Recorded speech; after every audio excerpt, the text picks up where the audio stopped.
Simon & Schuster Audio presents The Last Lighthouse Keeper, written and read by Alan Titchmarsh.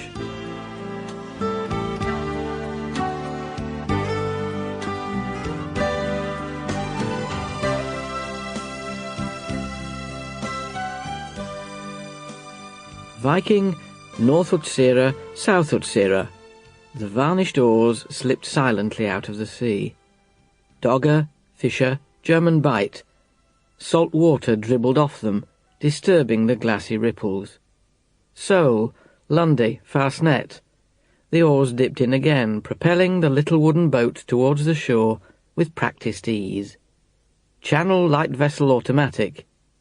The litany of sea areas the oarsman recited to himself as he rowed were more familiar to him than the multiplication tables he'd learnt at school.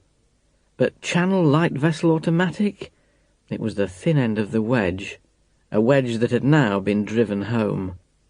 The bows of the clinker-built skiff met the pebbles of the shore with a sliding crunch, and the rower shipped the oars and heaved the boat further up the shingle bank. He looked up at the sky, as blue as a heron's egg. A perfect day to begin a different life. Will pulled off the thick fisherman's sweater that had kept out the chill April air on his half-hour passage across an unusually calm Penkerno Cove as he began to climb up the shingle bank. It was a strange feeling. For the first time in his life there was no grid to his day, no timetable that would tell him where to be and when.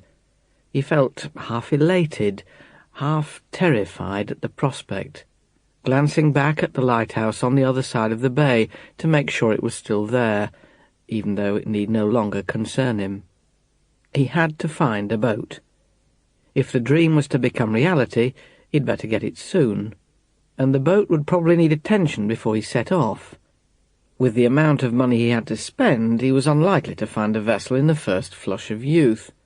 While he repaired it, in readiness for the grand voyage, he'd have to find some way of earning a living. With any luck, he'd be able to sell his little boats. He'd started making his scale models of local boats, the clinker-built rowing boats they called Cornish cobles, during his first winter at the lighthouse, and a £30,000 legacy from his Aunt Alice would hopefully get him something without too many Sample complete. Ready to continue?